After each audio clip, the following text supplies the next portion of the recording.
Hello and welcome to my channel the phenomenal English with Suman. তো আজকে আমরা নিয়ে চলে এসেছি একটা দি আইস হ্যাবিট, WBCHSC ক্লাস 12-এর যে ফার্স্ট লেসন দি আইস হ্যাবিট, রাস্কিন বন্ডের লেখা এই গল্পটাকে আজকে আমরা খুব সুন্দর করে পড়ে নেব। তো রাস্কিন বন্ড খুবই জানোই পপুলার একজন রাইটার, সবাই নাম শুনেছে।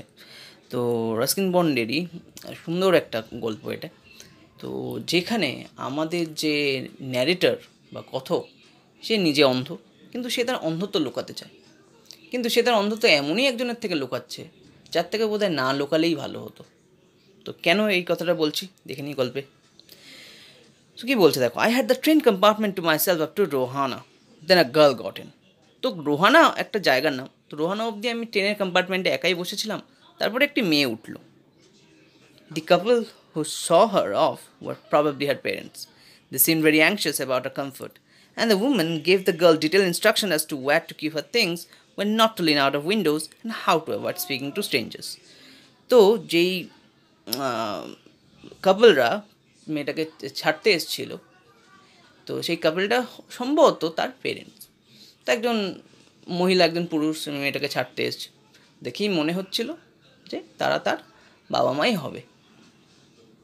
কেন, বিশেষ করে মহিলা যেভাবে মেয়েটিকে ইনস্ট্রাকশন দিয়ে দিচ্ছিল কোথায় জিনিস রাখবে, কোথায় বসবে, বাইরে কারোর সাথে কথা বলবে না, ট্রেনের দরজায় হেলান দেবে না, এইসব যা বলে দিচ্ছিল তার থেকে এটাই মনে হলো যে অবশ্যই মেয়েটার বাবা মাই হবে সেই কাপল। তো যাই হোক, এরকম করে যাত্রা শুরু হলো। They call their goodbyes and the train pulled out of the station. Goodbye টুড বাই বললো, ট্রেনও ছেড়ে দিল।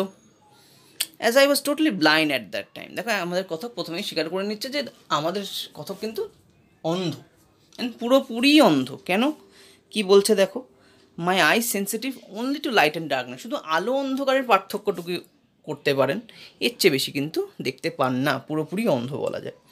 I was unable to tell what the girl look like. তো সেই কারণেই আর কি মেয়েটা কেমন দেখতে এটা তার পক্ষে ধারণা করা সম্ভব নয়, কারণ সে তো অন্ধ। But I knew she wore slippers from the way they slapped against her heels. তো অন্ধরা বা বিশেষ করে যাদের কোনো একটা অর্গ্যান থাকে না, তারা কিন্তু বাদ বাকি অর্গ্যানের থ্রু দিয়ে কিন্তু আশেপাশে সব জিনিসকে পুরোপুরি উপলব্ধি করে নিতে চায় বা পারে। তো আমাদের কথাও কিন্তু তাই করছে। মেয়েটাকে কেমন দেখতে সেটা হয়তো সে দেখতে পাচ্ছে না, কিন্তু মেয়েটা যে স্লিপার্স পরে আসছে বা মেয়েটা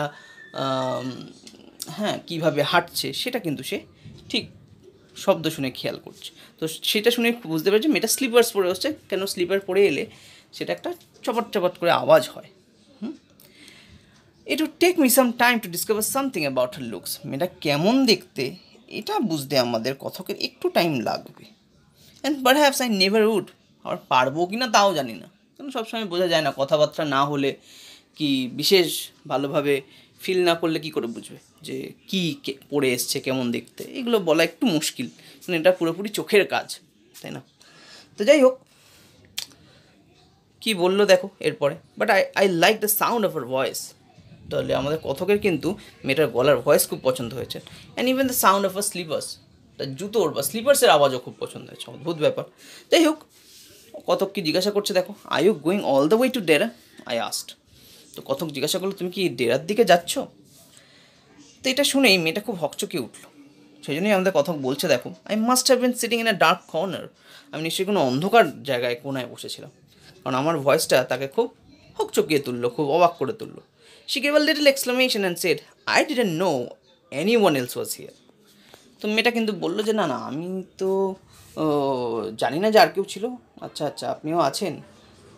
মেয়েটা একটু অবাক হয়েই বললো। তো সেই কারণে আমাদের কথকের মনে হচ্ছে নিশ্চয়ই অন্ধকার কোথাও বসেছে, পট করে মেয়েটা দেখতে পাইনি।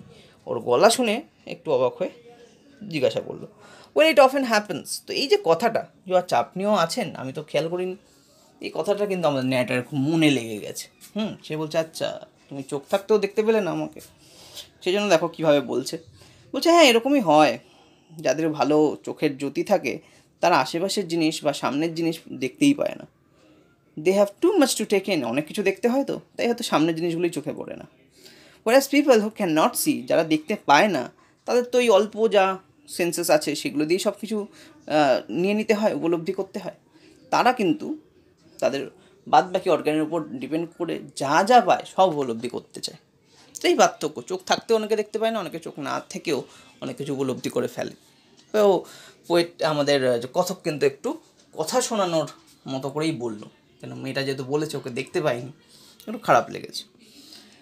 তবে কী বলছে দেখো, নিজেও বলছে, I didn't see you either, আমিও আপনাকে দেখিনি, but I heard you come in, আপনি যে আসছেন এটা আমি শুনতে পেয়েছি, মানে জুতের আওয়াজের কথা বলছে। I wondered if I would be able to prevent her from discovering that I was blind, মনে মনে ভাবছে যে সত্যিই পারবো আমার অন্ধত্বটাকে লুকিয়ে রাখতে, মেয়েটাকে না বলতে যে আমি অন্ধ।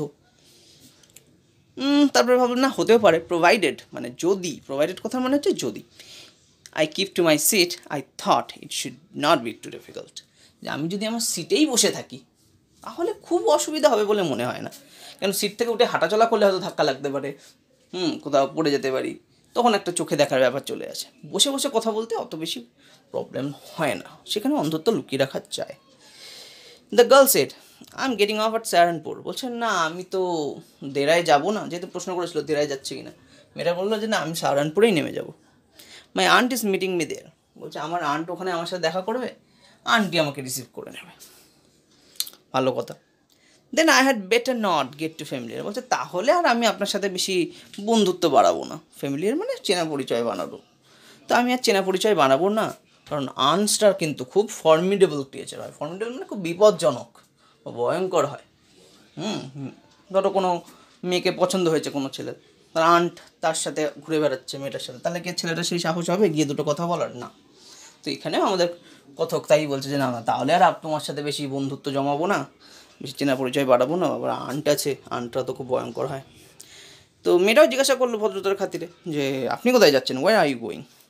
বলছে না, to Dehra and then to Mussoorie, বলছে আমিও দেরাতেই যাচ্ছি আর তারপরে মাসুরির দিকে যেতে পারি। তো হাউ লাকি ইউ আর, আপনি কত লাকি, আপনি দেরায় যাচ্ছেন, তারপরে মাসুরি যাচ্ছেন, ঠিক আছে। I wish I were going to Mussoorie, Mussoorie খুব সুন্দর পাহাড়ের জায়গা, সবাই জানি আমরা। তো বলছে যে মাসুরি যদি আমিও যেতে পারতাম খুব ভালো হতো, আপনি কত লাকি মাসুরি যেতে পারছেন, ভালো ব্যাপার। আই লাভ দ্য হিলস, বলছে আমার পাহাড় খুব পছন্দ জানেন, স্পেশালি ইন অক্টোবর, অক্টোবর মাসে পাহাড় তো আমার সেরা লাগে। তো আমাদের ন্যারেটারও বলছে হ্যাঁ, this is the best time, অক্টোবরটাই পাহাড়ে যাওয়ার best time. I set calling on my memories, মনের চিড়েকোঠায় বেশ উকি দিয়ে এটাই বললো যে আমিও অনেকবার গেছি, তবে অক্টোবরটাই বেস্ট টাইম লাগে। কেন? The hills are covered with wild dahlias, পাহাড়গুলোতে ফুল ফুটে থাকে, ওয়াইল্ড ডালিয়া এক ধরনের ফুল।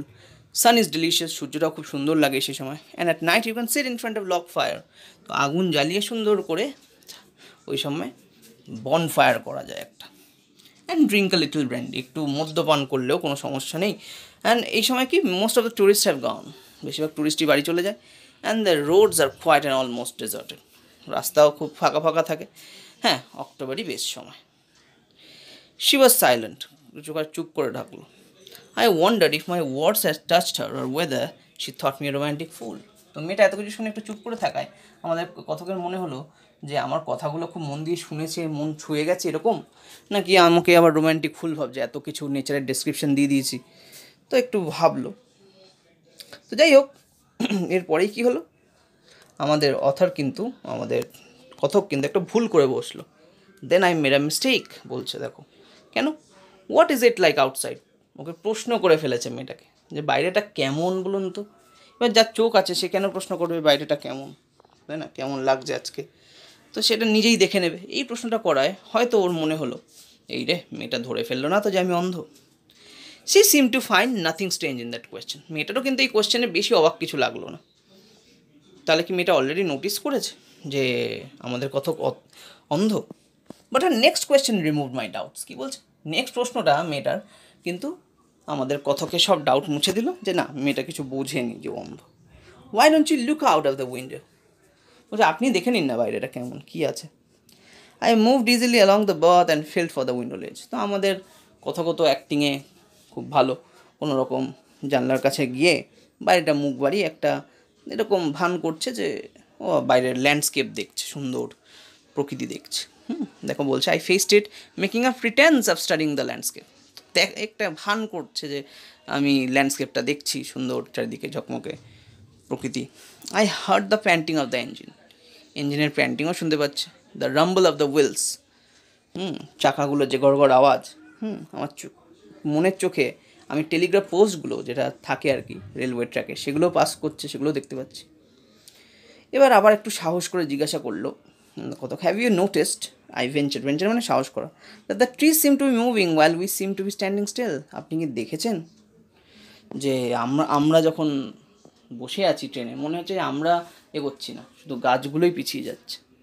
তো মেয়েটা বললো, হ্যাঁ এটা তো সবসময় হয়, দ্যাট অলওয়েজ হ্যাপেন্স। বলছে আপনি এক কথা বলুন তো, আপনি কখনো অ্যানিম্যাল দেখেছেন, দেখতে পাচ্ছেন? তো এই প্রশ্নটা আমরা শেষ করছি এখানেই। এর নেক্সট পার্ট খুব তাড়াতাড়ি আসছে। তো আমাদের মেয়েটার মনে একটা প্রশ্ন জেগেছে যে কোনো পশু দেখা যাচ্ছে কিনা। তো কী হলো উত্তর? আমাদের মেয়েটার তো অন্ধ, সে কী করে বলবে পশু দেখা যাচ্ছে কি যাচ্ছে না? খুব মুশকিল প্রশ্ন। এটাই নেক্সট পার্টে আমরা নিয়ে আসবো। এতটাই রাখলাম, পড়তে থাকো, ভালো থাকো, বেস্ট অফ লাক।